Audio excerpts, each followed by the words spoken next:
I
feel like you've been doing all over the place, contributing to other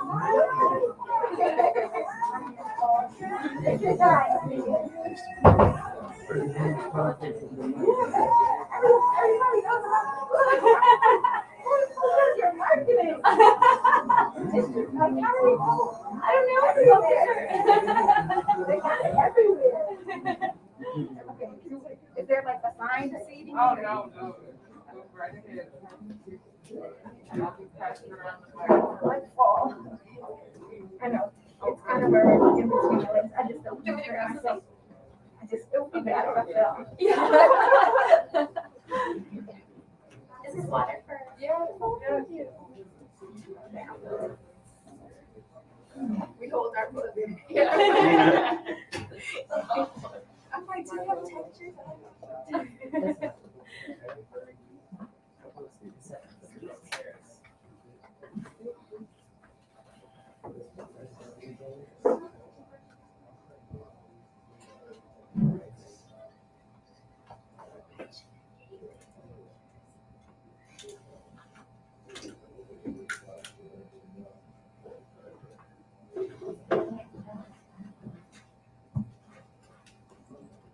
There you go. Can you hear me? Good. Yes. For real? Because I don't know if I can hear myself. Can I hear you? Can y'all hear me for real? Okay. Hi. I'm Christina Joy, one of the event coordinators here at Sankofa. For those of you who may not be familiar with Sankofa, Sankofa has been here since 1998. Sankofa Video and Bookstore is an extension of Sankofa the movie. Sankofa the movie is an amazing film. You should watch it. It's on Netflix. Directed and created by Haile Garima and Shirikiana Garima. Those are our bosses and the owners of the building. This bookstore is a legacy in and of itself, and those of you who went to Howard, HU, you know, then you really know that it's a staple in this community. Today's Crown Day. Welcome, everyone. Happy Crown Day. So here we are discussing our crowns, our crowning glory. This is what I called it. So nobody caught the reference, but this is a Shonda Rhimes reference because many people don't know she wrote Princess Diaries 2, and there's a song in there called Our Crowning Glory. But that's just me. So without further ado, I will introduce our panelists. So Dr. Bertram Ashe right here is the author of Twisted, My Dreadlock Chronicles, a nonfiction finalist for the Library of Virginia Literary Awards. Twisted is a personal exploration of identity through America's perceptions of hair. Kirkus Reviews calls Twisted engaging, very funny, and playfully serious, or seriously playful. Ash is the Jabez A. Bostwick Professor of English and American Studies at University of Richmond. Ash's scholarly and teaching interests also include jazz, basketball, post-blackness, and he's a Los Angeles native and a father of two. He lives in Richmond with his lovely wife.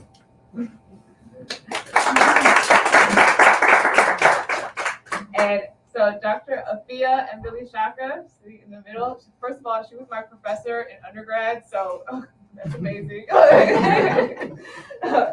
And being in love with hair her whole life, Dr. Afiya grew up as her family's hairstylist, graduating from lawn chairs at cookouts to eventually holding space in her college dorm room for a mini salon. Her trait of being a skillful, active listener translated smoothly to the field of psychology, earning her degrees from the University of Pennsylvania and Howard University.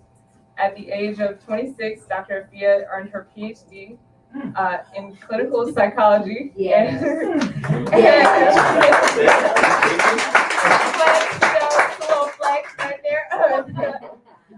And was a full-time therapist at Columbia University.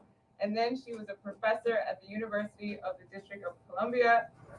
Dr. Afiya is a natural hairstylist and partners with N Natural Hair Studio in Silver Spring, where she loves creating art with locks, twists, and afros. That's Dr. And St. Clair. St. Clair is an award-winning filmmaker, photographer, author, and activist. She captures personal stories and intimate moments centering Black liberation, immigrant justice, and women's rights. An Afro-Caribbean artist who remains rooted in her community, St. Clair grounds her work in radical love, joy, and knowledge that a more just world is possible. St. Clair has a BA from Brown University in French and Francophone Studies.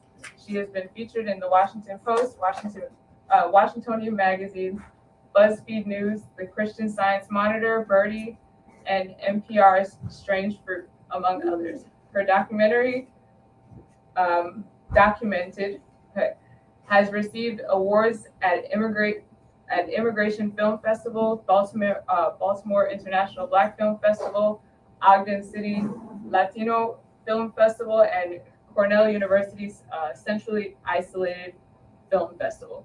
Her book, My Beautiful Black Hair, showcases the photographs and stories of Black women embracing their crowns. St. Clair currently resides in her hometown of Washington, D.C. Welcome, everyone. So I'm so happy you all are here. Thank you so much for coming and agreeing and being in person. This is like, we just started doing in-person events again at Sankofa, so this is one of like the second and maybe third events we've had this year. So thank you. So let's get started. So was there a defining moment in your childhood when you knew your hair was not acceptable, and how did you react? There was not, actually. One of the differences. Well, first of all, I'm sorry. It's so nice to be here. Thank you for the invitation, and I'm very happy to have been able to make it. One of the things I'm delighted about being invited for is that quite often a male voice isn't in the mix when there's a conversation about black hair. Quite frankly, when the term black hair is uttered, most people have a sort of female head in mind, which I get, but one of the differences between black male hair and black female hair is that it perhaps isn't all that surprising that I didn't have a kind of your hair is unacceptable moment. In my 20s, I knew that I wanted to grow dreadlocks, and in my late 30s, I finally figured out a way that I could do that. And that sort of tension was about as close as I could come to the kind of feeling and reaction that I would imagine women have when they're either young or later and feel a sense of discomfort. But for the most part, no, I can't say that I really did.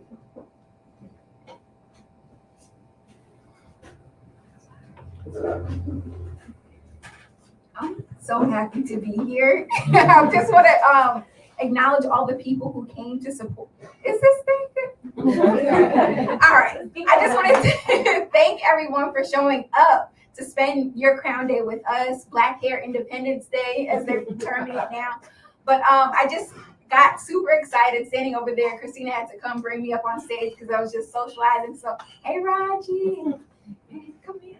So people who are certified in psychotherapy, who are public authors and books that I have, it's so fun to actually see people in person because I haven't seen some of the people, even in my book, in person in my whole life until just now. So I want to give special appreciation to Sankofa, a place where I would come and write my dissertation. Sorry, this is not the question she asked, but places, that I would come to write my dissertation, study for big tests, have office hours with students, have Association of Black Psychologists meeting here when I was the president for like 5 or 6 years. I met my husband here. He was reading Even the Rap Was Right. And I'm like, ooh, is that for class? Anyway, but I'm just super excited to be here. But I think similarly, I haven't had this nadir episode, this very low point where I was not seen as acceptable. I'm recognizing too because my parents were extremely affirming, and that having my hair combed as a child was it was therapeutic. And I'm sure that this is the origin of psychotherapy in terms of really using hair as an entry point for healing. But I recognize that not everyone shared my experience. And so when I started doing hair, people who don't touch right there, I don't like this. And that there's this collective narrative about hair trauma that I've gotten to experience on the end of doing someone's hair. That there are so many common themes there, but I think that I'm similar in terms of not necessarily having something that I revisit and am anxious about or upset about, but that's where my work really sits.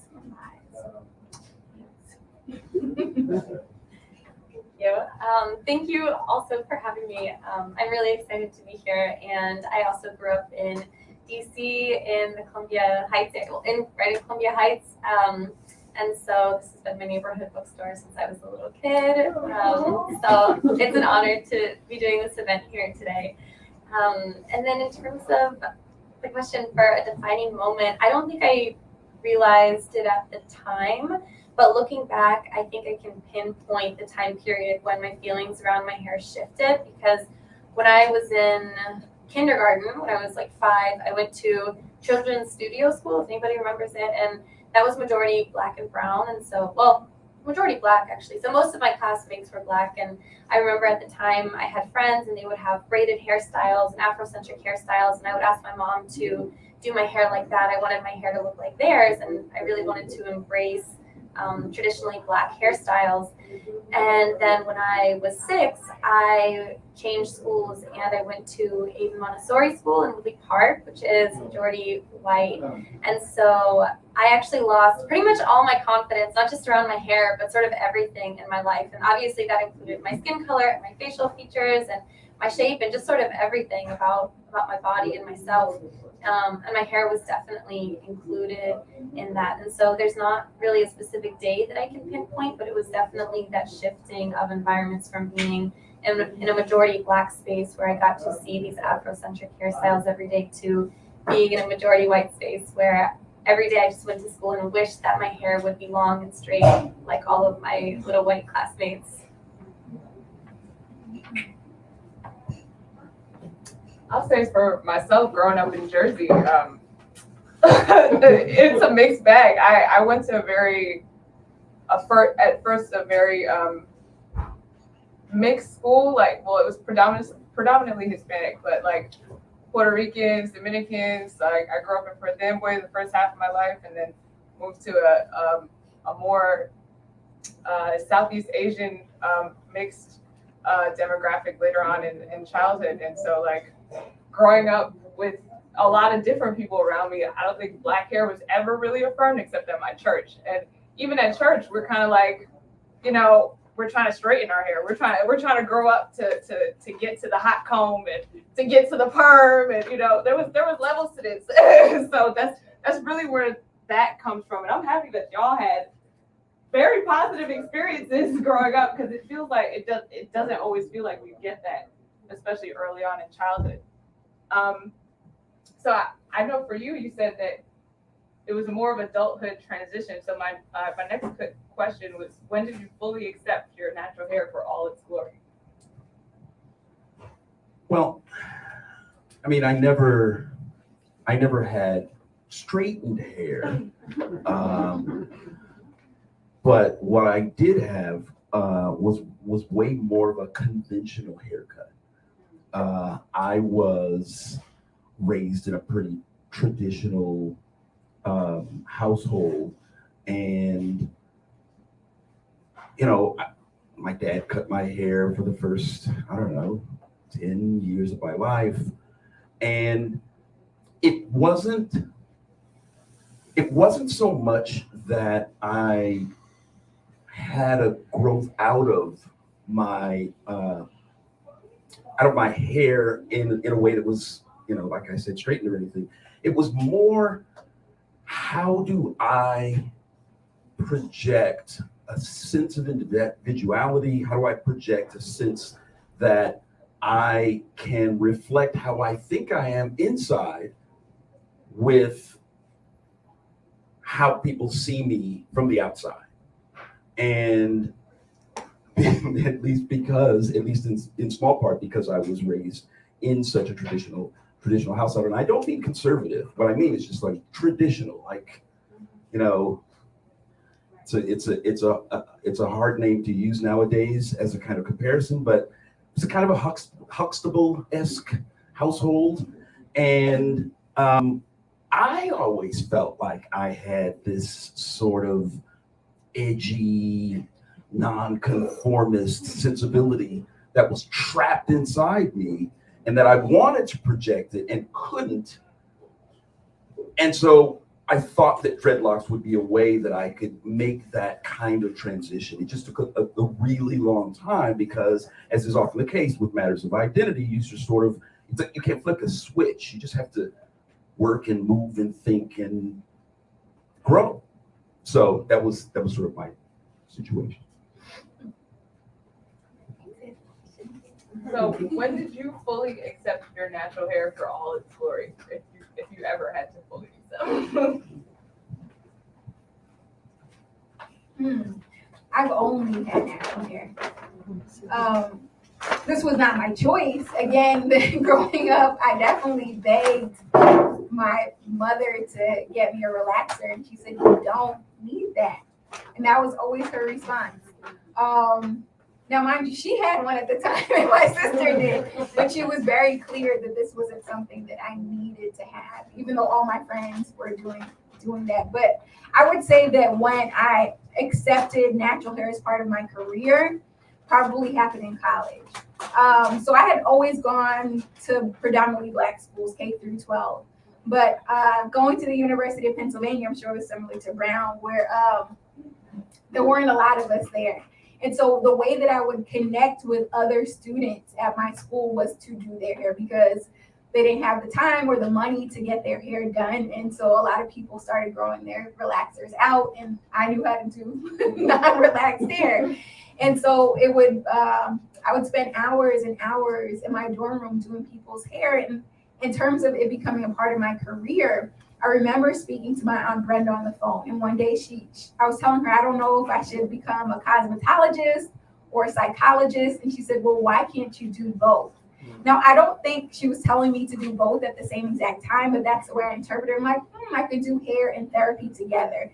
And so I recognized that natural hair sort of it was an opportunity to connect with people at a very deep level. So I think I'm going to go with that as a response to that answer in terms of really embracing and recognizing the power of it. I think it's interesting and really cool that you mentioned college as a time where you connected with other Black women when it comes to natural hair, because I've talked to so many women about their natural hair journeys, and for so many of us, college is the time where we fall into that self-love. And that was definitely, I would say, to a certain extent, the case for myself as well. Because after my white elementary school, I went to Washington Latin, which is, when I was there, my class was majority Black and brown, but most of my Black girlfriends, straightened their hair, relaxed their hair or got extensions, braids, whatever. And so I didn't really see natural hair textures, even though it wasn't a white space anymore. And so I still, even at that time, even being around other Black students, I didn't really come to embrace my hair. And it wasn't until I got to college that all of a sudden I was around a lot of beautiful Black women who were either natural or were in the process of going natural or were deeply considering going natural.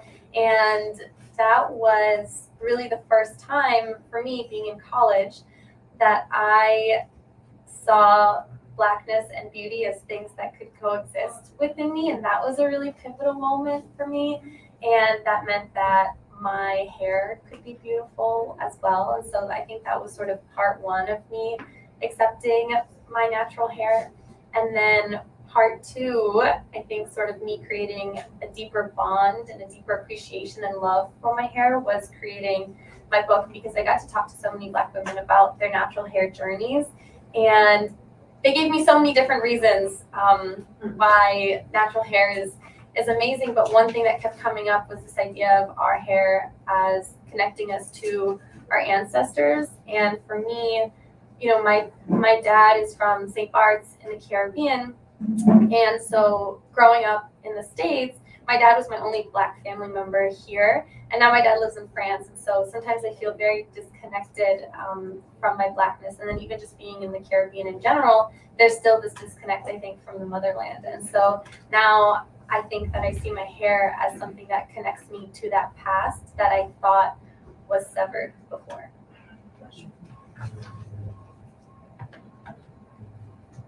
I don't know what it is about undergrad, but you'll get your whole life. Okay. I remember after the first year at Howard, like May of after freshman year, we all just decided at once, we're not gonna do the creamy crack no more. That's it. We're done. We're dropping it. We're dropping the perms. Like, that was it. Everybody just stopped. And sophomore year, we were all going through our transition phase, and it was looking rough. And some of us did the big chop. Others weren't. So I wasn't about to do that. I never cut my hair. I never did the big chop. I learned how to do my hair. I ended up doing bantu knots all throughout the rest of undergrad. And then after undergrad, that's when I got locks. So I was like, I'm done.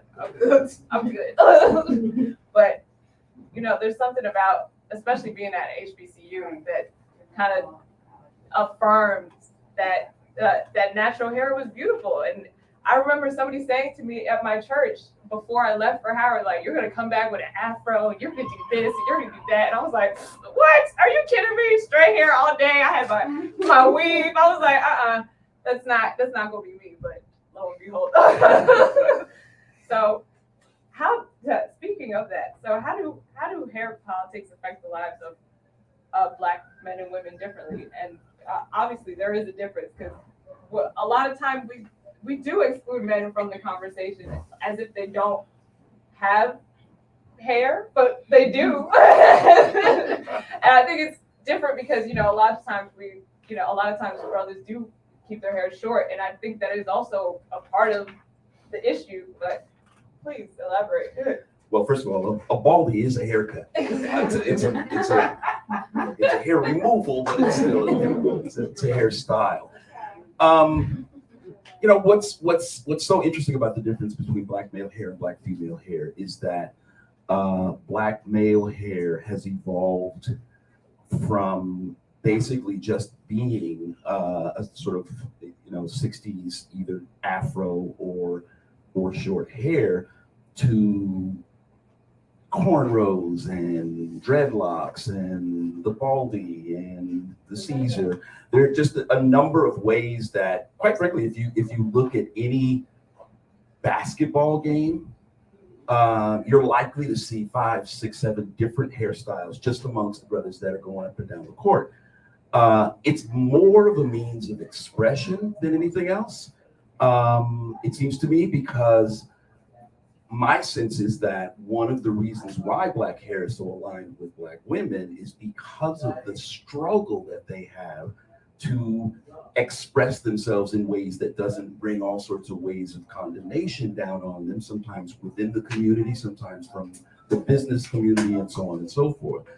So for me, I think the main difference is oppression is often not as much an aspect of Black male hair. Now, some of you may have heard about the young man who was trying to wrestle and had to have his locks cut off, or a kid who wants to have locks and suddenly he's not welcome at his private school anymore. By no means am I saying that there's zero oppression when it comes to Black male hair, but I don't think there's any comparison between the idea of most Black men's or Black boys' journeys and Black women and their journeys. So for me, that pretty much is where the difference lies. This question has me thinking a lot about African tradition and ritual. We can look at ritual as defined by the Somes, whether it's Sebonfu Some or Malidoma Some, who are now both ancestors. But a ritual is how you prepare your mind, body, and spirit to receive a blessing. And so recognizing that hair could be used as part of that initiation process oftentimes. So even looking at the Maasai, for example, of today's Kenya and Tanzania, where women who are getting married or just gave birth have to shave their heads, right? So that thinking maybe that's a masculine style, but it actually increases the femininity and like the beauty so that everything's removed. Who in here has ever shaved their entire head? Both men? Ball baddies. Okay. So that can be, the part of ritual, but also for the Maasai warriors who are male, they have to grow locks, right? And so that you can tell how long someone has been in the fight or in the battle based on the length of their hair. And so they only cut their hair once they've finished their time fighting. And so it just makes me think about that length being a way that they connect with the deities of war and different energies of like, not to say like just warrior energy, period, right?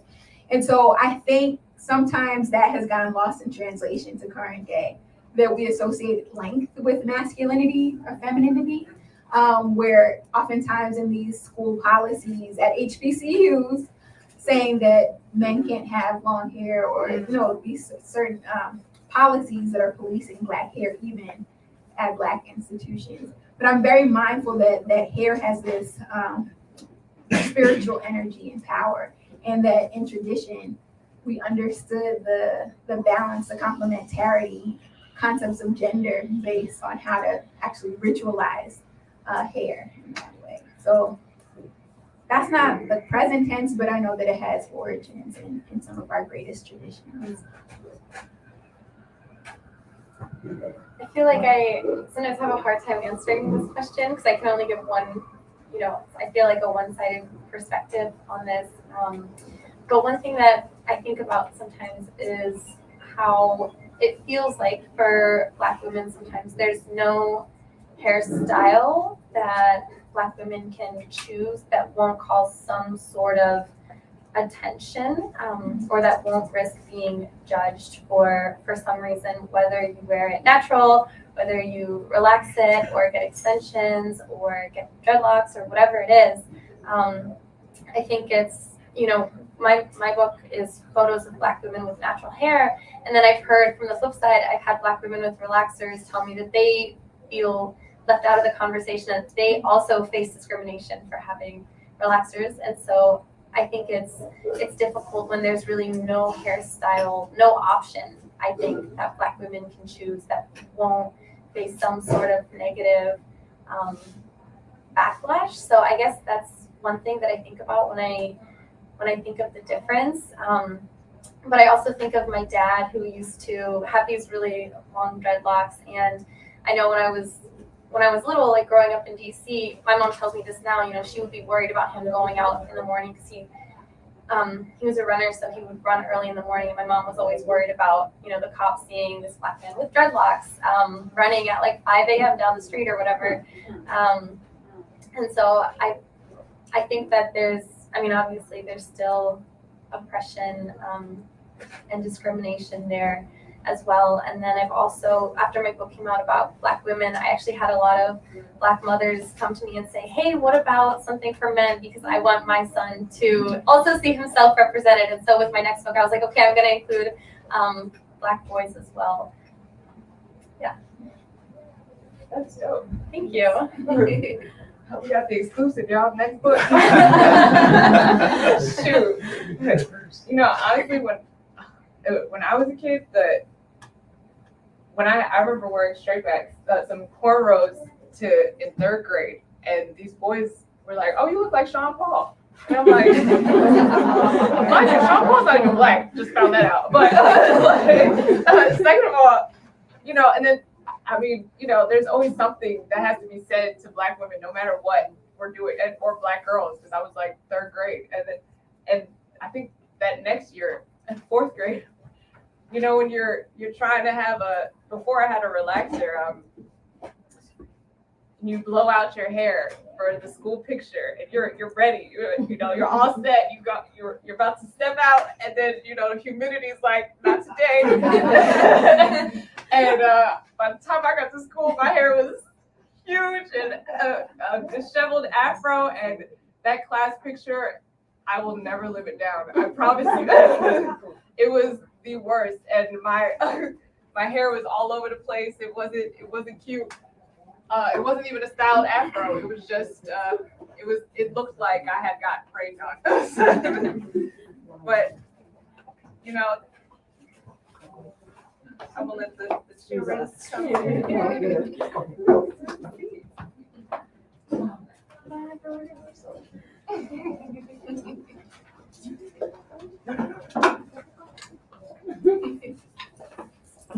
So, I guess moving on to our adult lives.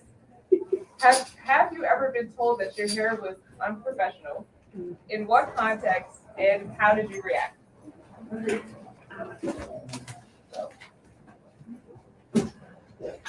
Broken record. I can't say that I have. I finally lost my hair when I was already an assistant professor at the College of the Holy Cross, and wondered what the reaction would be, and it was pretty much a non-factor. Nobody, I wouldn't say nobody cared, but nobody said anything in ways that I could consider to be pushback or, you know, what are you doing or anything of that sort.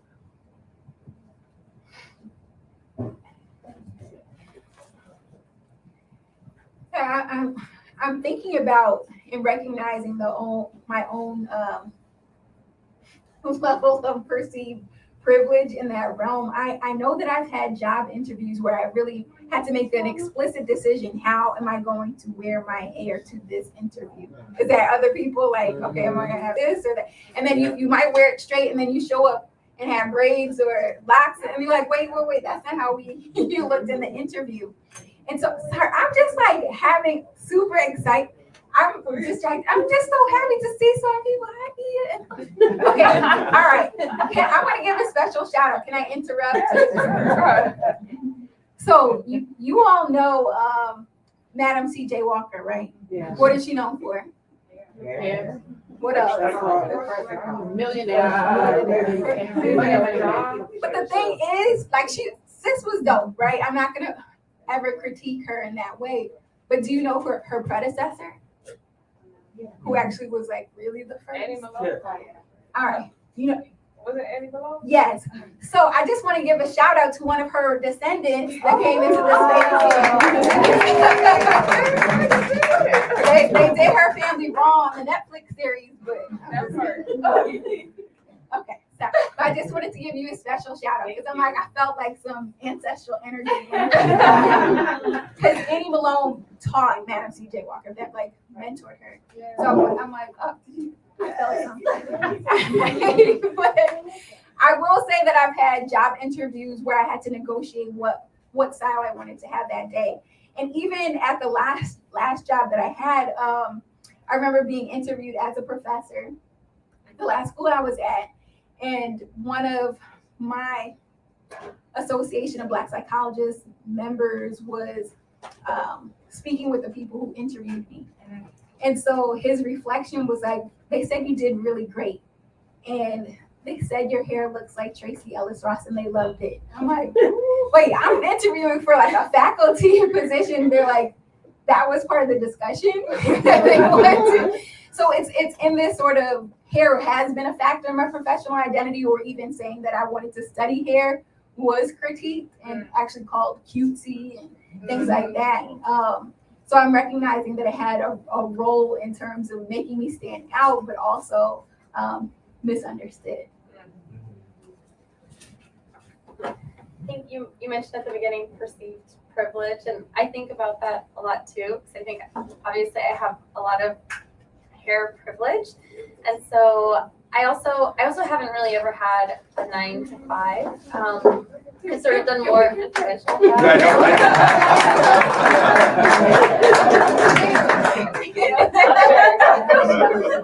Hopefully we'll continue that. But so I would say maybe the closest I felt to I don't know, maybe feeling like my hair would be perceived as unprofessional was at my tutoring job in McLean in Virginia.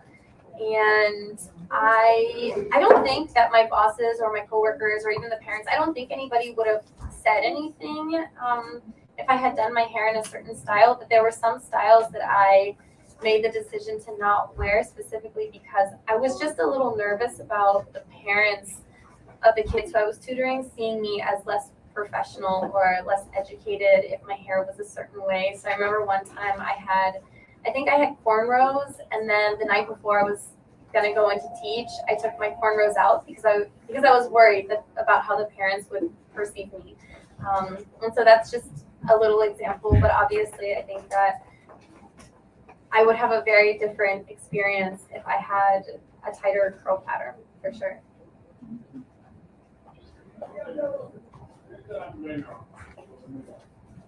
I'm distracting myself. So, since it is Crown Day, I wanted to give some context from the book Strong Black Girls, and the author of this chapter that I'm reading from is actually in the audience right now, Miss Sierra.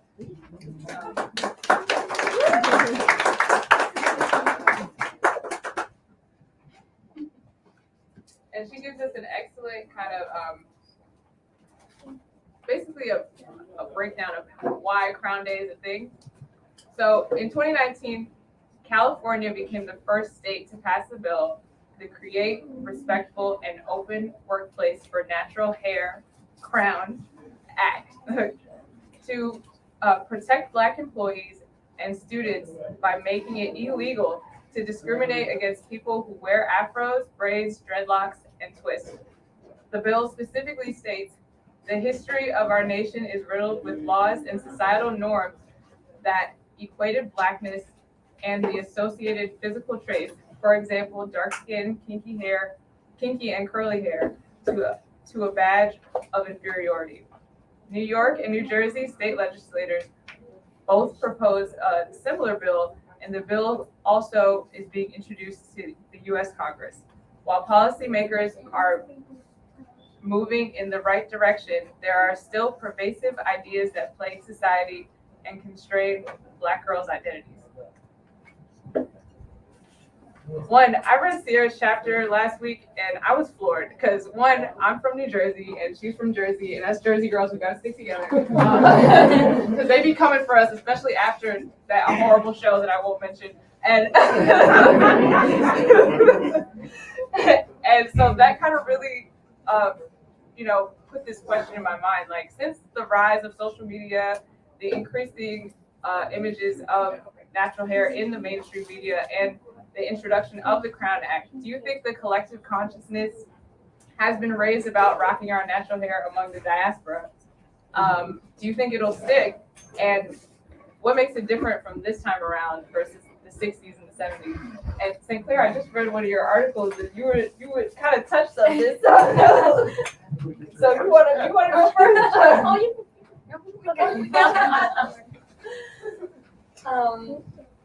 Yeah, I think the collective consciousness definitely has been raised. I mean, at least within, as far as I know from the women who I've talked to, I think that, talking to women who went natural over a decade ago, a lot of them said that when they went natural, they didn't know how to take care of their hair because they didn't have any reference for it, because their family members weren't natural. The women in their family had straight hair. And they also said it was before people were really doing things on YouTube. And so they didn't have all of these tutorials on how to do their specific hair texture. And so I think that now we're seeing a lot more people going natural, which I love and I think is really beautiful.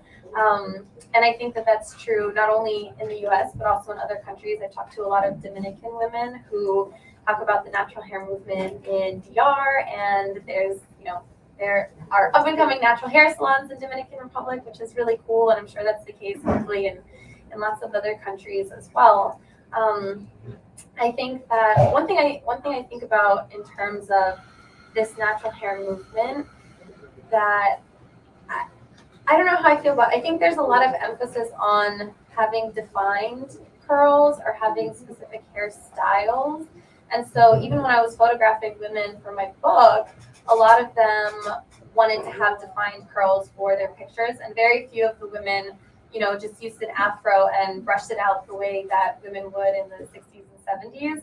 And so, yeah, I think that this emphasis on having defined curls, it's beautiful, but it's also, I worry sometimes that it puts too much pressure on us, because natural hair is beautiful in all its different forms, whether it's a wash and go or a twist out or picked out with an afro. I think it's all beautiful, but I think they aren't all being valued the same way. And then there's also this emphasis on having your edges laid and all of that, which again looks really, really nice.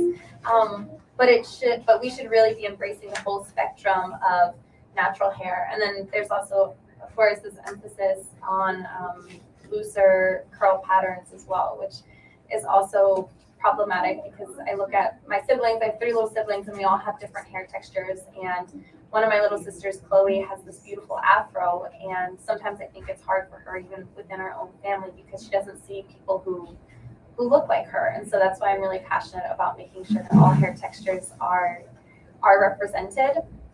And I don't know, I think that the relaxer industry, I mean, there's the relaxing industry and then also the weave industry, extension industry. There's so much money to be made. I'm sure people have seen the 2009 documentary Good Hair by Chris Rock, and he really goes into detail about how much money there is to be made selling hair from women in India and I think in other countries as well. And so I don't think that those corporations and the people who are profiting are just going to let that go easily with this natural hair movement. And so I do get concerned sometimes that the same thing will happen as happened in the 60s and 70s, but hopefully this iteration of the natural hair movement is here to stay.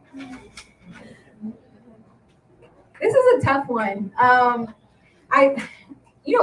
In the 1960s and 70s, people went from being called colored and Negro to Black and African. And with that change in consciousness, they definitely shifted the aesthetic. But I'm mindful, too, that there are cycles that within a decade, then that hair was gone and it was Jerry curls and okay, who in here had an afro? Juwan, you had an afro. Okay. And 19, but then in terms of people being hired and getting certain positions, that the chemicals came in and like in the 2000s, 2008 in particular, I think that the natural hair movement, this iteration of it, right? There's different versions of it came out. I don't know how long this will last. And then even within the natural hair community, there's extreme texturism. So even though the Crown Act has passed in 17 states, I think still 70% of Black women chemically relax their hair. That the laws are only as good as it's able to be enforced. But there has to be that collective shift in consciousness. And we have to recognize this is a system of white supremacy, global white terrorism that has really impacted Black people in particular through our hair. That this is the part of our bodies that's the most easily manipulated, right? You can't change your skin color day to day, your facial features, but your hair can actually change on a daily basis, and how it almost is the emotional container of Black consciousness in terms of the shifting and the changing. But yeah, I know mothers who have lots of daughters and their kids have different hair textures and the kids are treated differently. They're all look alike, but the kids are treated differently depending on their hair texture and style. So to even recognize within family, and even an article that Camille and I published in an American Psychological Association journal, there's so much racial hair discrimination that, and especially, where do you think the most hair discrimination happens, period? Schools. That is the not the jobs, right? At schools. And so that people are being taught. But people are actually being taught to mistreat each other, rank each other based on their hair texture and styles that they wear. So there still hasn't been a full cultural and psychological shift. And I need to work on it, but to recognize even what are the role of stylists and barbers in that and things like that. But I'm kind of doubt.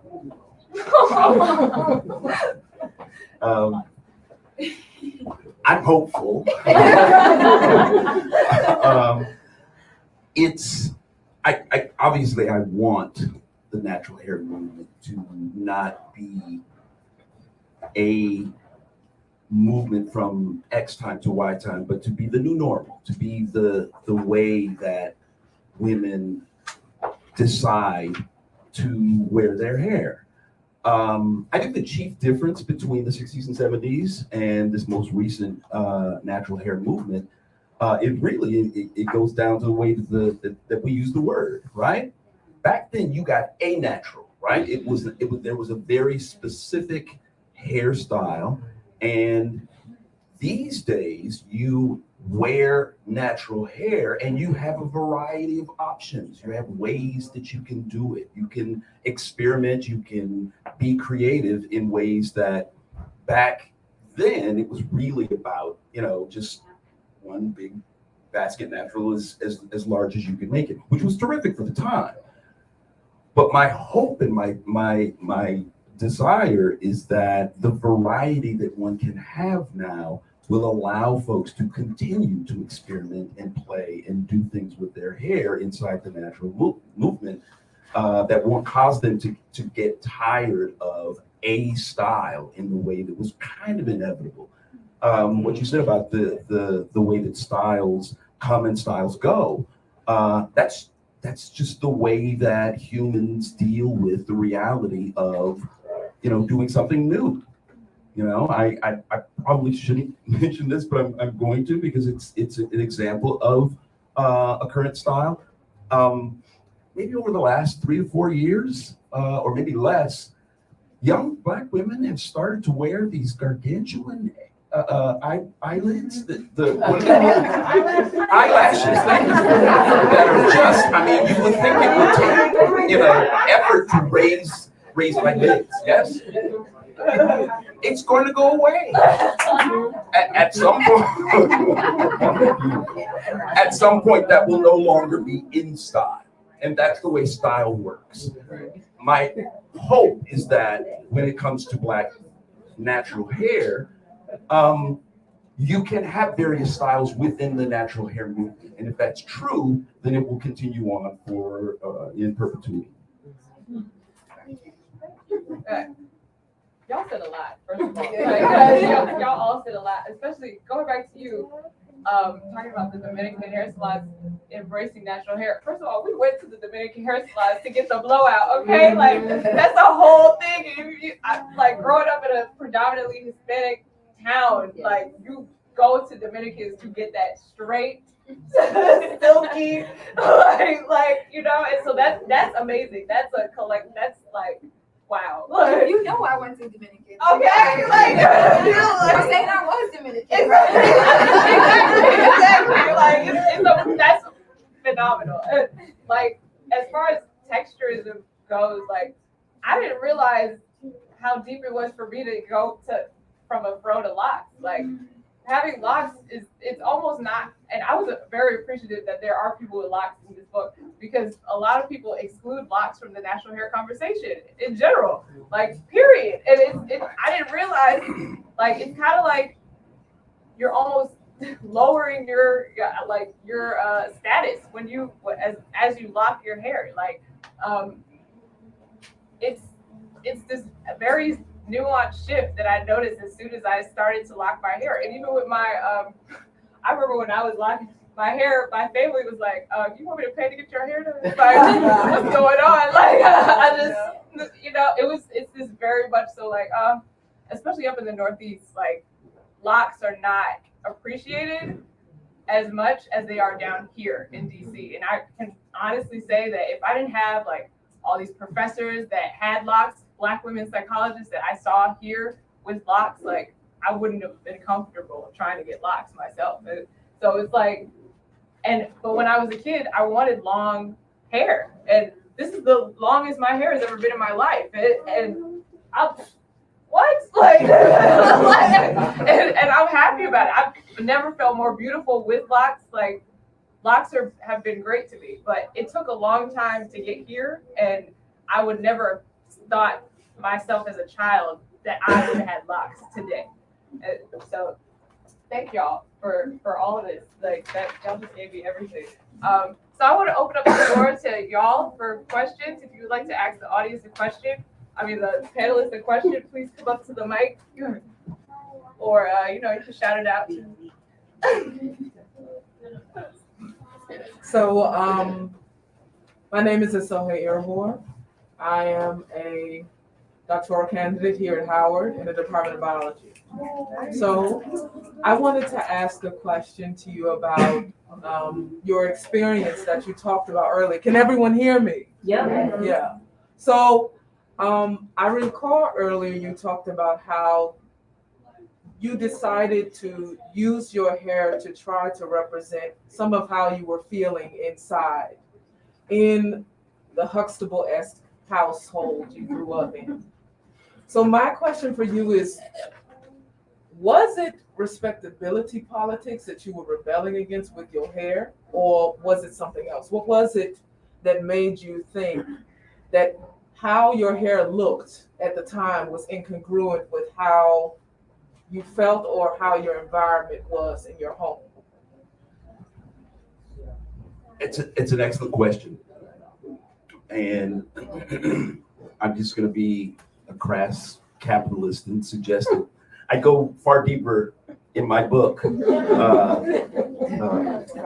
an answer. With an answer to the question.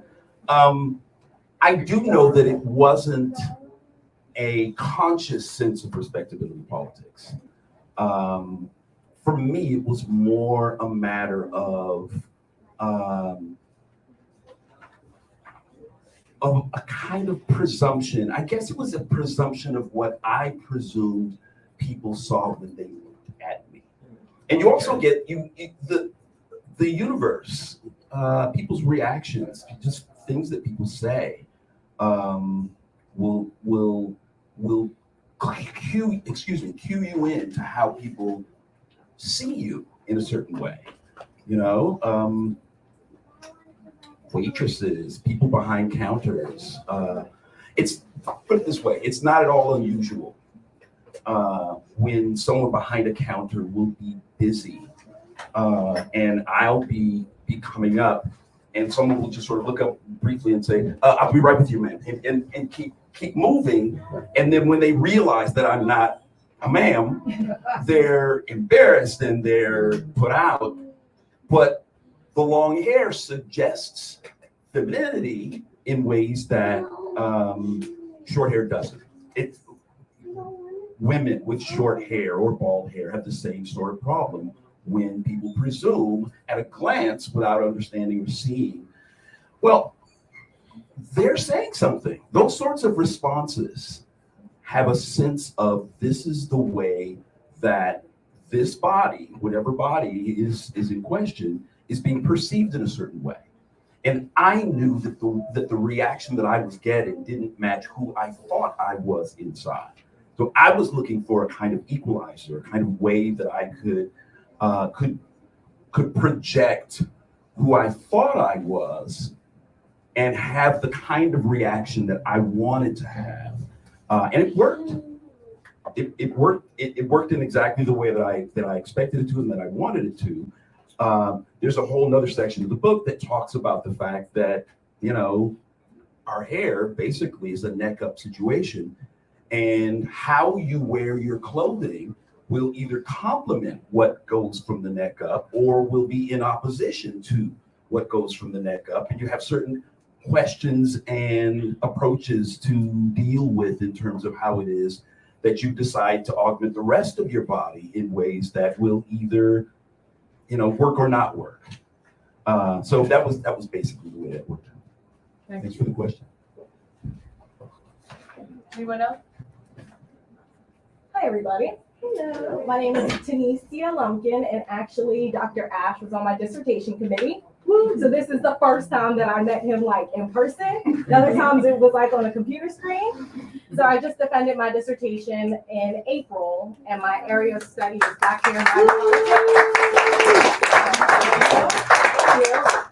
So this kind of like is to reflect on a question that was already asked in your responses, and just to see if you consider this part. So I know the question was about, will the natural hair movement kind of stay, or will it change like we see in history?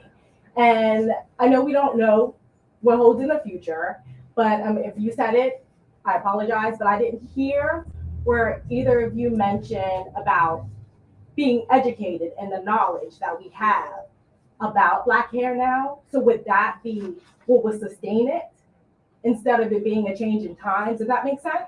Because like, you know, for me, I have alopecia. And I used to have my perms, I used to have my weave. And then when I went to the dermatologist, she literally said, like, you need to cut it to keep it from, it's a wildfire, trying to keep it from spreading. So then that's when I went natural. My natural journey wasn't like some of you, like, I'm in college, yes. Mine was more of like, I had to versus I wanted to. But now that I'm educated, it's something that I'm gonna continue to do because I'm educated, because of hair and scalp health. So do you think that that would be something that will sustain it versus just being like a trend? Yeah, I love this question. I love your research topic too. Congratulations. Thank you. I know there are public health researchers in this space and historians in this space who can have different versions, but I'm going to think about it from a psychologist perspective. Sometimes, even though we know what's good for us, we don't follow through. Just to get a sense of the audience, can you all participate with me just on a quick health assessment? All right, so I'm going to say a topic and you can raise your hand if it's true for you, okay? Who in here yesterday drank at least 64 ounces of water? Okay, but we know we're supposed to have that, right? Every day. Who in here in the past week, the past 7 days, exercised for at least 30 minutes five of those 7 days. All right, who in here yesterday ate at least 4 to 5 servings of fruits and vegetables? You're the only one raising your hand. Who last night slept at least 7 to 9 hours? Okay, let's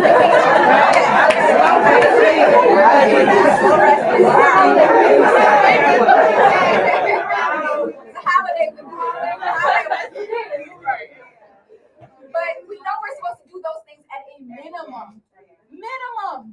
But I'm telling you, I could see everybody saying, people weren't raising their hands. And so that's where I feel conflicted in terms of, even when we have a bookstore like Sankofa, are we coming here and buying books and reading every book on the bookshelf? We know we need to read these books. And so that's where I'm just thinking about, I don't know if Aisha can instruct us in public health information, but just because we know we're supposed to, because we have the information, doesn't necessarily mean we practice it. And that's where I'm hoping to make that more of an alignment. That this, I'm going to say it, having natural hair is the healthiest way to have your hair. Can I say that? Yeah. You can give medical advice.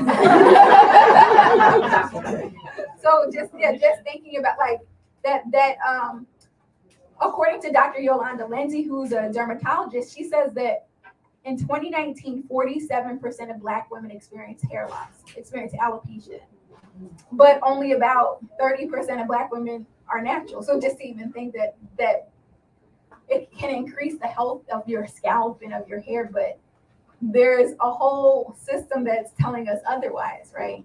And so that's what I'm hoping. Maybe we could collaborate on something to think about what happens how people apply the information and education. Because right, our ancestors knew natural hair.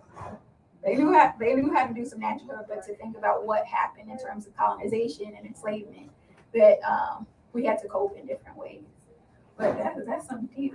Can we please talk? Sis right here was determined. Greetings to everyone. So I'm going to try to project and speak really loudly. I locked my hair because when I initiated, I wanted to be as close to Yemonja as possible. And some of the teaching I received was that Yemonja, the Yoruba deity of the water and fertility and motherhood and all of that, had long locks. Hey, Mom. So I heard you say, Dr. Mbilishaka, that the sustainment of the natural hair movement will be based on culture and knowledge and so forth. And I'm wondering, to what extent will it also be connected to our embrace of our spirituality and understanding that the way that we were made, the way that we got born, right, and all of the incredible ancestral and spiritual wisdom that comes with that birth is enough. And I'm on social media sometimes, and a whole lot of people are talking about initiating this and doing that, and this Beyonce initiating, I don't know, and right, all this stuff, right? But that, I feel like, is the part of the conversation that is left out, right? Depending on which lineage of Ifa you follow, that is the part that's left out, right? Maybe some people do their head getting shaved in the first year, and then they grow back, then they turn it, I don't know what, but it's like, how do we also address this from a spirit, from an ancestral wisdom perspective? I heard that. Y'all felt that energy? Thank you. Yeah, I know that there are people in this space who have been initiated to different systems. I'm not going to point you guys out, but they could probably speak on it even better than I could. But it's making me think about where did Annie Malone family go? Okay, there you go. Okay. So the product was called Poro, right? So Poro is actually the name of a secret society in Sierra Leone. So there was the Sande and the Poro, right? And so that they had to be secretly initiated. And I just think your ancestors are so dope. I'm almost like fangirling you in terms of your lineage, but choosing that name in the late 1800s, early 1900s, where Amy Malone was like, y'all African. Look at these societies. And the reason Poro in particular, they would spend months and months out on the land and getting connected. And then they spent time in the water. And so when they came out of the water, they had the most ornate and beautiful hairstyles. And they believed that the water deities were the only energies possible to create such beautiful Black African hairstyles, right? And so to recognize that your ancestor was like, y'all, this is a spiritual movement. So even from back then, that this was out there. So that's where I feel conflicted, because she was pointing directly to this society that says the water deities do African hair. And in order to get initiated, you have to have this special hairstyle.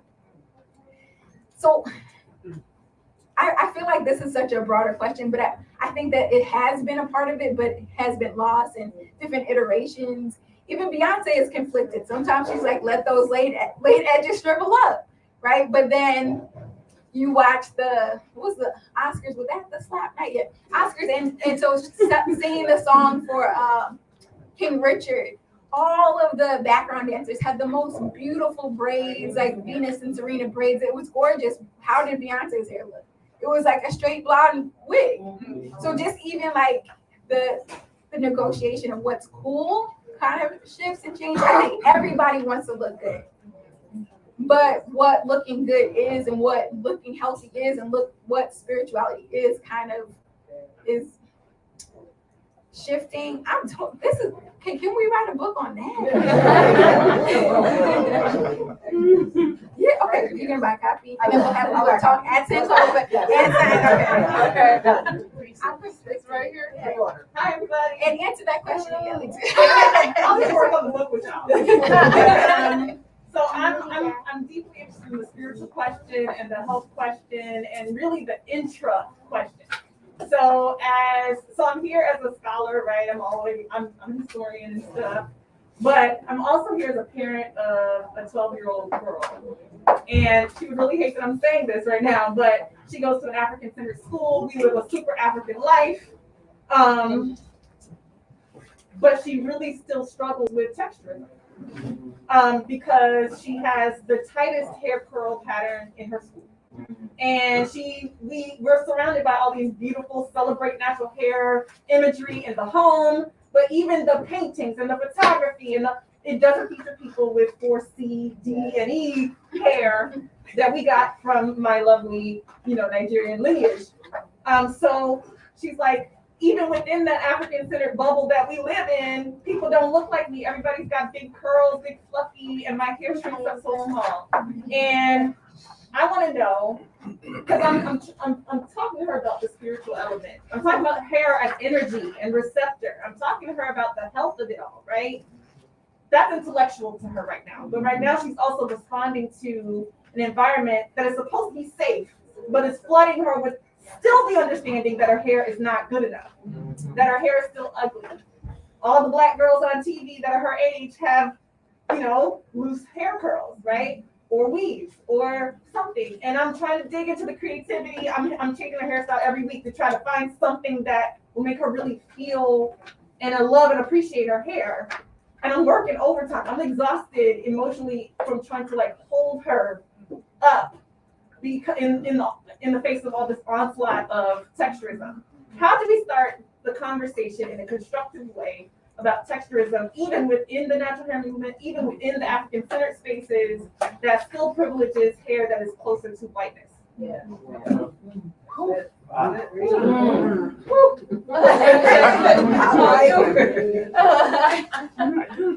I don't know. I think that's a really tough question. But that's something, that like I said, I thought about with my sister too. How do I make sure that she still feels like her hair is just as beautiful as her siblings, right? Who all have looser curl patterns. I mean, they're all different, but hers is the tightest.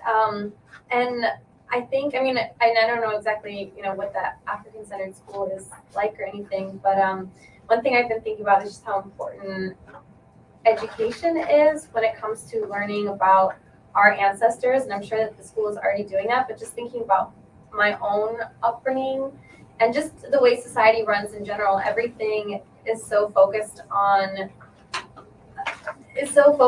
living a sort of Western lifestyle. All of our ideals come from, Western cultures, unless we really like fight against that. And so I never knew growing up, for example, about anything about my ancestors. Black history for us started with like slavery, with enslavement, when our ancestors were brought to the Americas and the Caribbean, and I never knew anything about who we were as people before that. And so I think white supremacy, or these white supremacist ideals, obviously can still exist in spaces where there aren't even any white people. And so I think it takes a lot of unlearning from all of us in order to sort of get rid of that and get rid of this idea that hair that is closer to whiteness is more beautiful. And so I think I think knowledge about our ancestors is really important, because I think that as African Americans or Afro-Caribbeans, or even just first generation African immigrants, I think it's difficult to remain connected to the homeland. So maybe just as much as possible, I guess sort of emphasizing and prioritizing who we are outside of the context of whiteness. That's an excellent answer. I would also say that you're planting seeds right now. We're talking about a young woman who's in the throes of adolescence, and it's a time of identity acquisition, a time of hormones, the whole nine.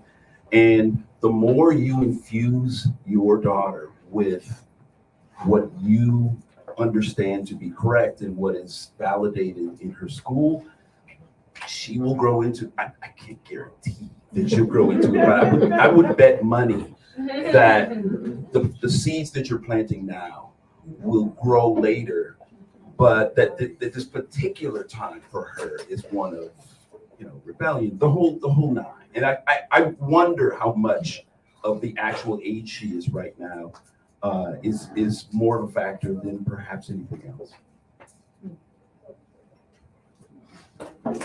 To your question, I think seeing examples in the community is a big help.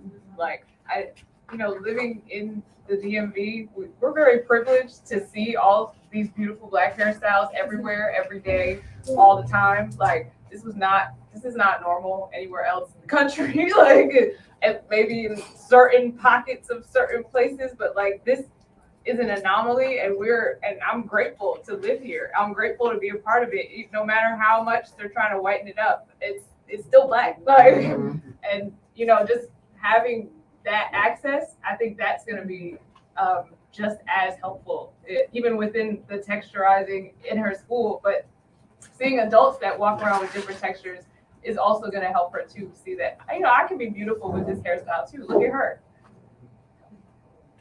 Hi, my name is Mama Jenna Clemens, and I'm the founder of the Children of the Sun African Center Homeschool Community. And I have 6 daughters, and so I can relate. I have so many hair stories, but I'm not going to share all of them with you. I grew up in Des Moines, Iowa. As you can imagine. And Mama Afiya will tell you the first time that I sat in her chair after having had a ruptured brain aneurysm, and half of my head was shaved. So that's how, in my later life, I went into natural hair. I won't even talk about the trauma in Des Moines, Iowa, when I first got my perm, but later, fast forward, when I had my ruptured brain aneurysm, and the surgeon had to make a decision, and he wasn't thinking about no style. He just, and you wake up and it's like half your head is shaved. And so you talk about healing and the trauma from that. And then having 6 daughters who I had no idea how to do their hair. And I have one son, by the way, my king. He got my hair, right? So all the other girls, I didn't know. And Mama Afiya knows, because one of them is a Pan-African scholar. And she's come to brace her hair, and her hair, when she sweats, is out like this, But she loves it. And her identity is strong because she knows who she is. But I just wanted to say thank you, really, to Mama Afiya, because when I went to her to get my hair done for my 50th, I was so proud to have my natural hair. And I got up and I looked in the mirror. And remember, And I was like, oh my God, I'm so ugly. You know, my self-esteem was just because all of myself, my beautiful freckles and all of what God created me to be and the beautiful woman that I am, a con, by the way, because I did my African genealogy. Yes, my grandmother went through her people went through the door of no return. I'm proud. I'm a con woman, but I embrace all of that now, you know, in all of my psychology and all of that. And finally, I just want to say to you, you're beautiful. When you turn around and all, I wish I could get locks like that, you know? And so your story is all of you, every style represented here is just so beautiful, representative of who we are in the diaspora and who God created us to be and all that we are throughout the Afro-Caribbean. So I just want to say thank you, Mama Afiya. Thank you, Baba Shombo, for everything that you poured into my 7 children. And thank you for Strong Black Girls, because I received healing in the middle of the night. And I still do. I open the book and sometimes chapters minister to the very spirit. And sister, you talked about the spirit of it all. And literally that book ministers to my spirit. I cry, I heal. And so I just want to say, Asante Sana, my sister.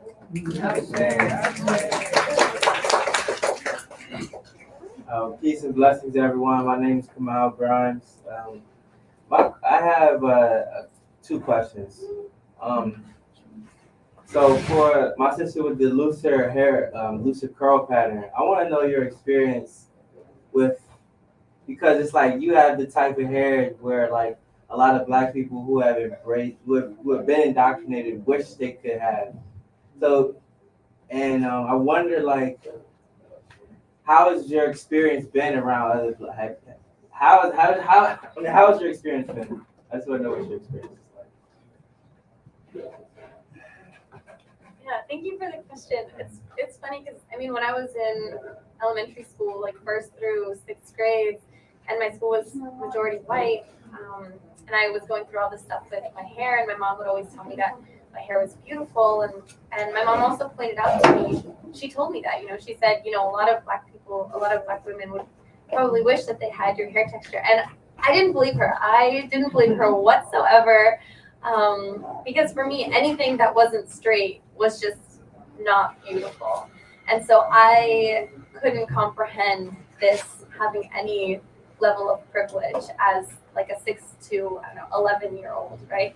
And it wasn't until I got to middle school and high school, which was majority Black and brown, that I started to understand and recognize that privilege, and that was really interesting because I had never seen that before. I had always just felt so self-conscious. I hated my hair when I was, you know, around all of these white kids, and it's not like I was bullied, which I'm really grateful for, but I just knew that I was different. And so, and now it's interesting too. I was doing this event in Houston, and there was this woman the woman who sort of moderated our conversation. She said her first thought when she saw the picture of me, she was like, what could she say about Black hair? You know, what does she know about Black hair? But that was it was nice that she said it, because then it opened up a dialogue about my experiences, and I don't want to invalidate my own experiences and struggles with hair, but I also see how it's so small compared to what other Black women go through. So I feel like I have a much greater perspective now that I didn't have as a kid. So my other question was about the brother in his book. You mentioned the basketball, being looking at the basketball court, and seeing all the different styles and hair being about expression. I definitely can relate to that.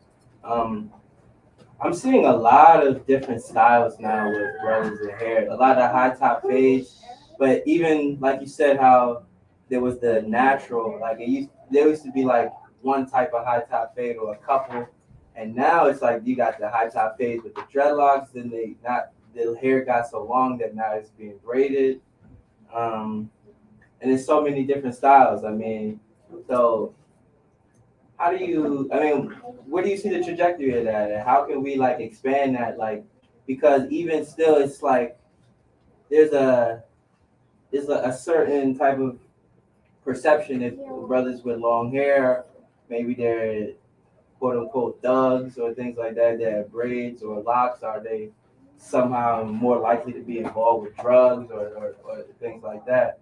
I just think that just like the typical shape up is like, even that's like an oppression for real of like brothers' hair. Like honestly, I feel like because it's like everybody had that, but now I'm seeing the younger guys and it's like, wow, that's really cool. So where do you see that going? Well, I really do see the proliferation of black male hairstyles as the new normal. The idea that in 2042 you could look at a basketball court and see all brothers' hair, the same. I just can't see that happening. What we're looking at when we see the variety is the idea that brothers are basically saying, I want to express myself through my hair. I want to have a hairstyle that speaks for me and speaks to others. And it varies from not only individual to individual, but it varies in terms of how these individual brothers decide what they want to do from, I don't know, season to season or month to month or what have you. If you watch certain teams, you can see certain players who have different hair, at different points in the season. That doesn't happen automatically. We all know, and women know this intuitively, men know this on some level as well. You have to make decisions. You have to decide you want a haircut or a hairstyle that's going to look different than perhaps is the norm. You have to decide what that hairstyle is going to be. You have to decide how long you want to do it. All those sorts of decisions are the sort of decisions that 30 years ago was more like, take a little off the side or, make the lineup extra crisp. It was just, you didn't have that kind of, sort of variety that you have now. And I just can't see that going anywhere other than more variety, more expression, more sense of creativity that matches the creativity that they have when the ball's in their hands and they're going to the hoop. Can I have a slight add-on to that? Please. What about, because you mentioned basketball a lot, but what about all these spaces where we go there, where corporate or these different, you want to be professional and stuff like that? These spaces, do you see brothers? Do you see the Crown Act having to be something that works for us? Because even at Hampton, they said no brothers can't have dreadlocks in the business school. And even when you look at these schools in the Caribbean and Africa, they go harder against natural hair, like expression of your natural hair, even than over here. So, just you have any, especially the business part. Well, I mean, I'm torn when it comes to the business part. I have a sort of reflexive dislike for the policing of black hair. I don't like it. I don't like the idea that somebody can have a policy that says you can't wear your hair that way. And I like it even less if there are black people making decisions for other black people that says you can't wear your hair that way. Yeah. I did say I was torn, so you might want to say those snaps. I'll tell you the rest of it. On the other hand, the experience that I had before I joined the academy, I used to be in radio, I used to be in black radio, and I was around a lot of spaces where there were folks who sort of reflexively see their experience at, say, a company, excuse me, as family, right? And I understand that. We call each other brothers and sisters. We, in a kind of expansive black sort of way, see each other as family. The problem is if you're working at a corporation, these people are not your family, right? And to me, it's incumbent upon a black business school to make sure that when their graduates go out into the world, they understand what they're getting into. I would prefer them just to be really upfront, to be really clear about what that situation is without the policing of black hair. But I think I understand where that impulse comes from. It's not just a kind of, we're telling you what to do and being hardcore. It's a preparation for a really difficult corporate environment where people have a variety of decisions that they have to make. And they're perhaps better off making those decisions if they're aware that those decisions are going to have to be made. So, like I said, I'm torn. I struggle. I don't like it, but I think I understand it. And if it were me, I would try and find a different way to do it. But I also would try and make sure that people do indeed have a kind of sensibility that helps them understand the reality of the corporate world instead of how they want that corporate world to be. My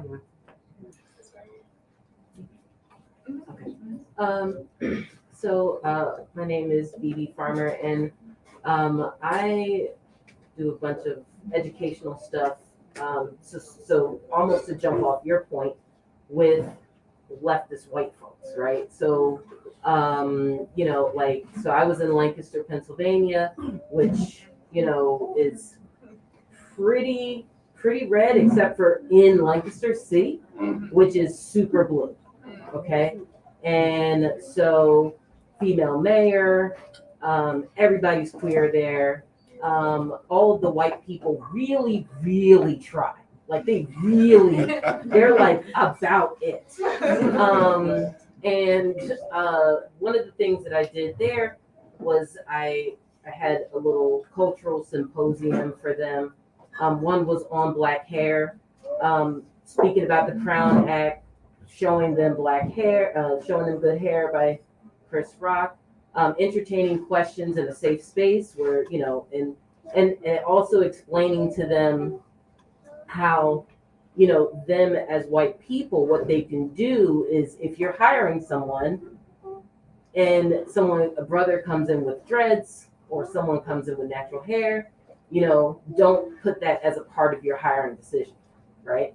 Also I did like a queer symposium for them too, because they're like older white people who are like, well, what's asexual?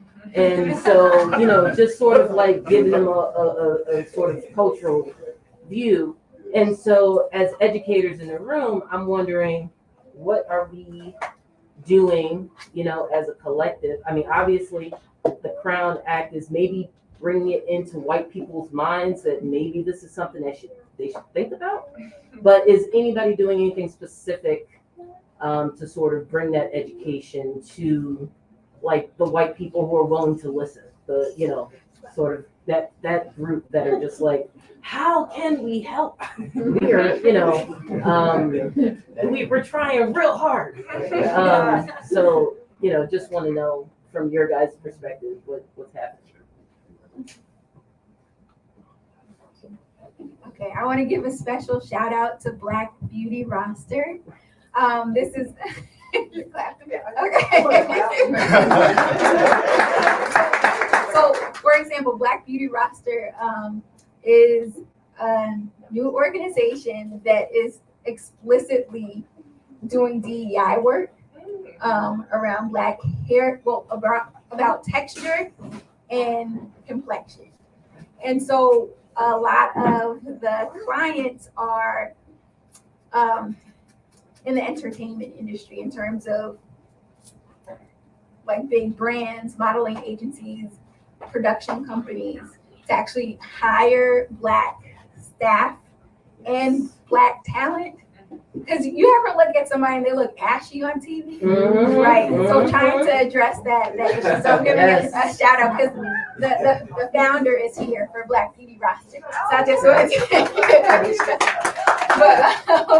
but just recognizing that it's like explicit curriculum and coursework. And so even Dr. Yeli Chile and I have worked together. So, her being a historian, me being a psychologist, and actually doing like these trainings for audiences that are not at Sankofa.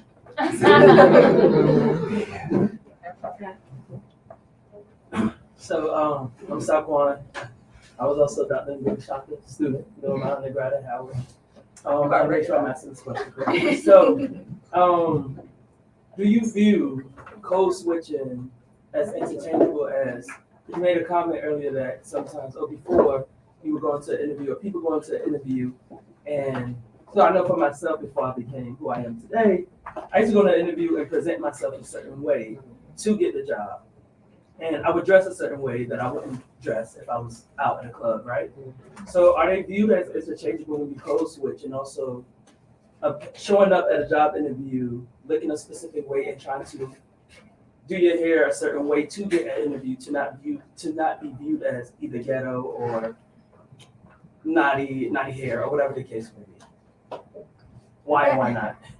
Excellent question. I'm just thinking about how hair really is a complex language system, right? It can tell before someone speaks, you can tell how old they are, where they're from, or maybe just whether they're married. Like in tradition, that's actually how hairstyles were selected, right? If you're married, you can only wear this, or if you're not.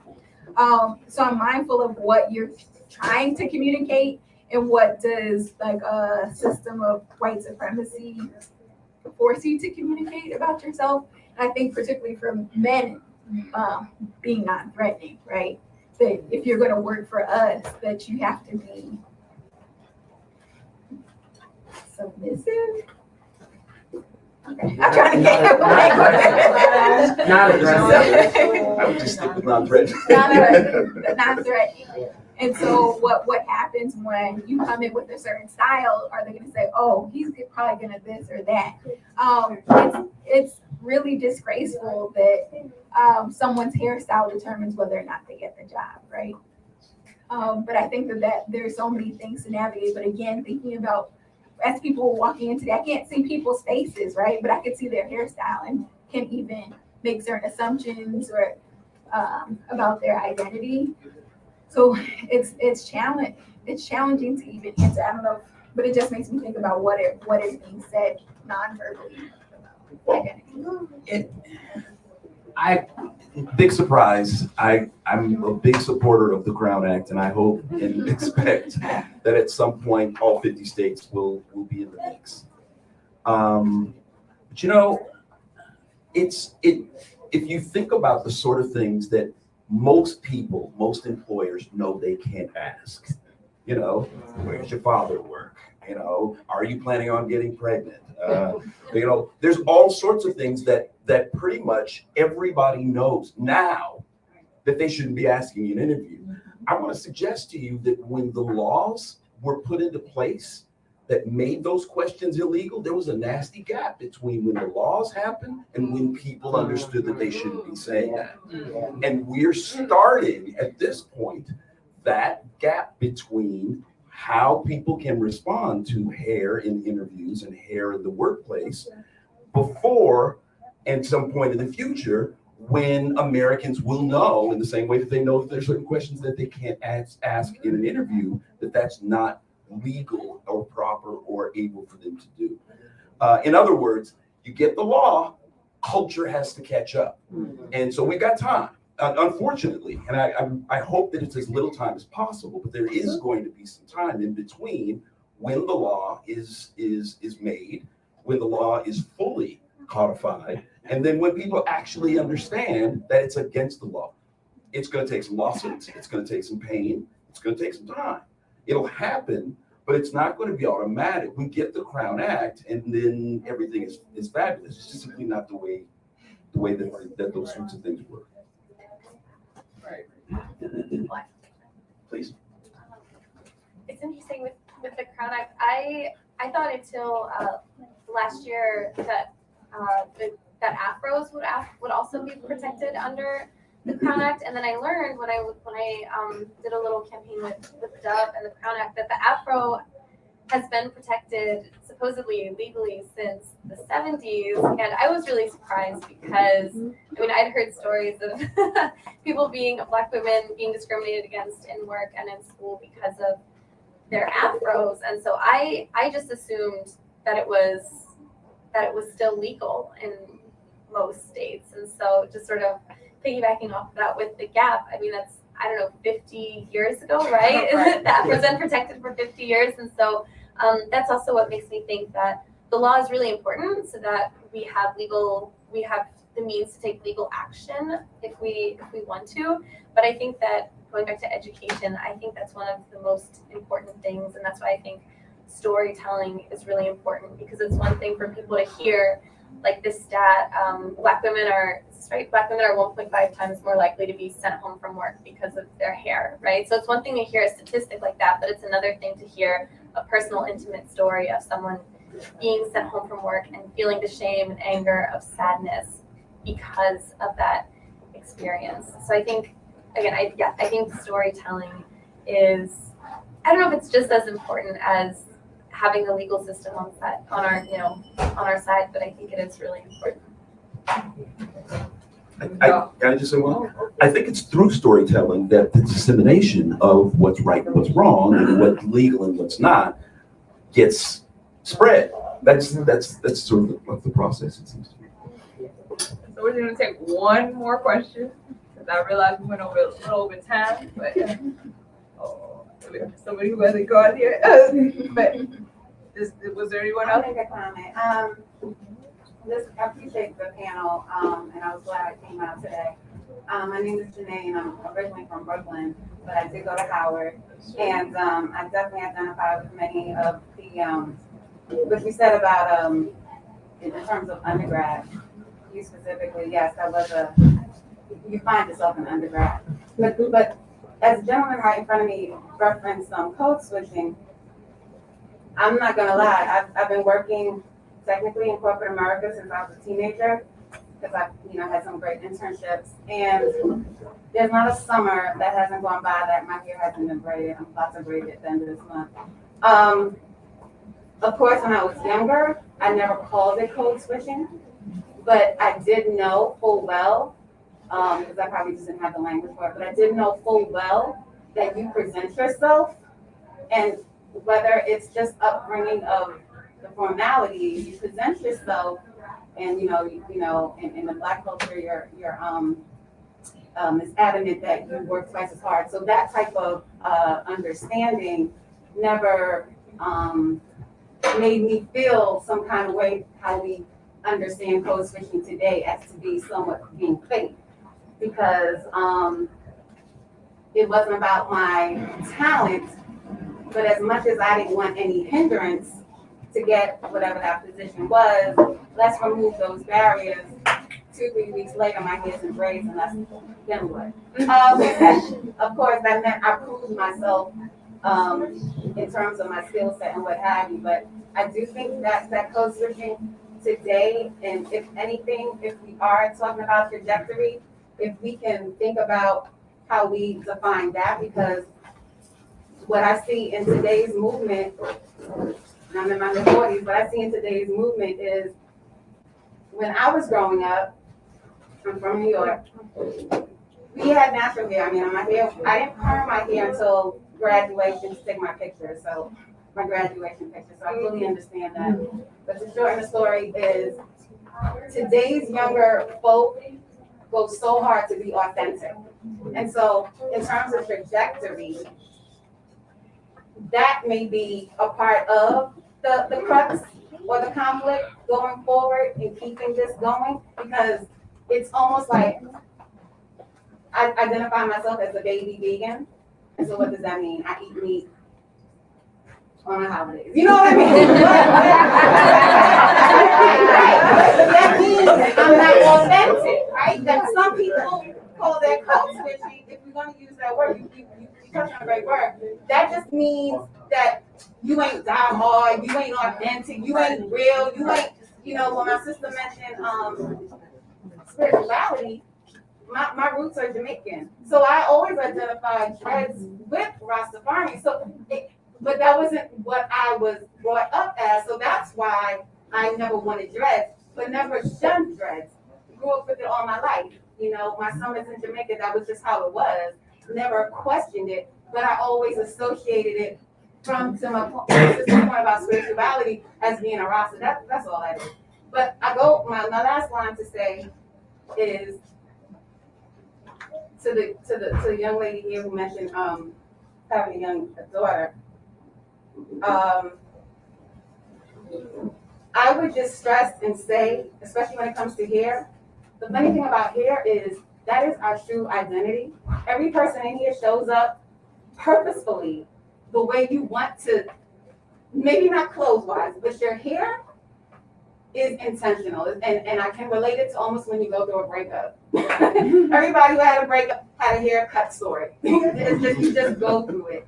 And so it's sad that whether you're trying to protect it, our identities, not to say that they change, but they do change. Because today my hair is out. End of July, it's going to be braided. It may be colored at the end of fall. Like, we constantly changing it, but that is intentional of how we feel we want to show up in the world. And so it's sad that we're being policed on this level, because tomorrow when you see me, I may have some blonde, but that's just what I'm feeling. And so it's so sad that this is, it will constantly change, because today's generation, I love that they embrace all kinds of hairs. And I think when I was growing up, it was mild. You saw it, but it was mild. Today, it's definitely in your face, and keeping the trajectory going is going to be really our authentic self showing up, and you can't take that part away from you. So I love that you mentioned code switch. That's really what triggers me off. But thank you to the panel. I enjoyed myself. Thank you to the audience. Amazing. Please stay and purchase the books. Sankofa still gotta be here at the end of the year. We're so happy to have you. I'm full from this event. Like, I can't even express how I feel right now. Thank you so much. Thanks to our lovely panelists. Like, let's give another round of applause.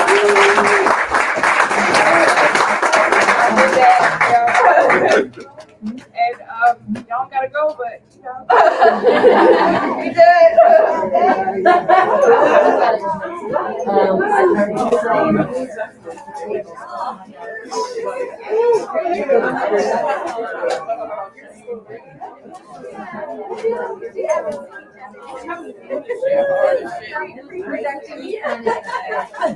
Feel like what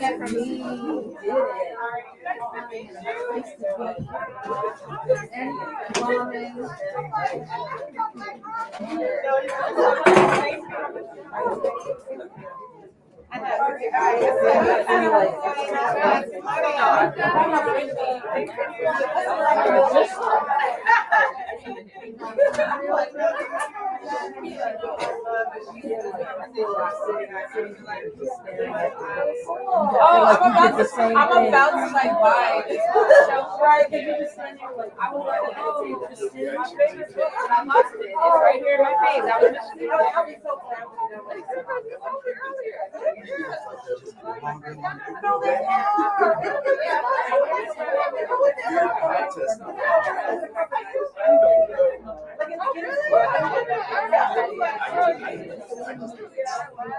Remarkable and hilarious.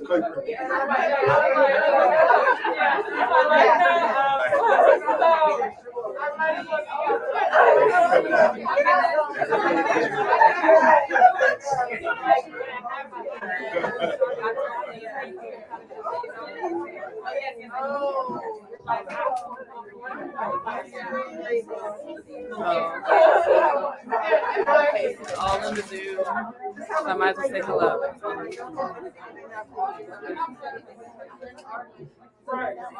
Yeah, and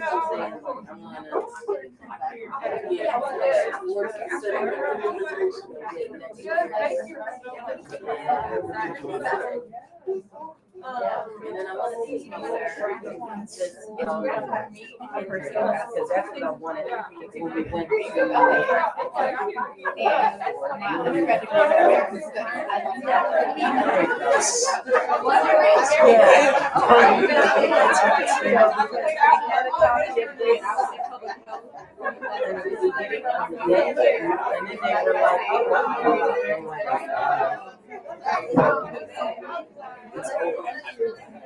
Tim battled. Yeah. It's a dirt shape. It's terrific. Yeah, well, I enjoyed about all, like, learning how to be just primary voters. You know, like, that's something that I like going back and, you know, looking at the starting to look at it, during that I enjoyed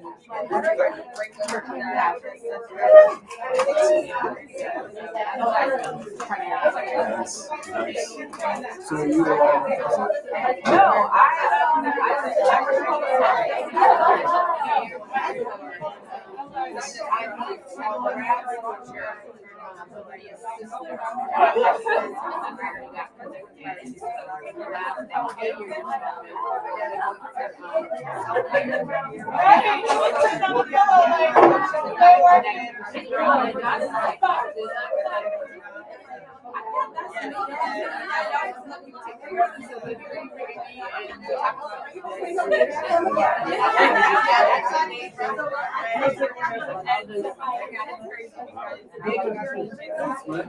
diagnosis, but they still focus on development and how you can make the practical plan. You're able to volunteer with collaborators, make diagnosis. So this is what I feel very smart. You have to be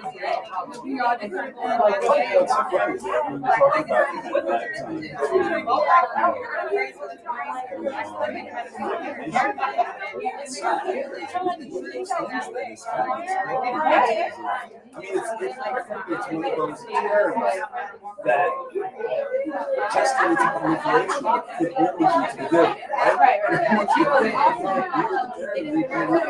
Oh, gee, maybe I should do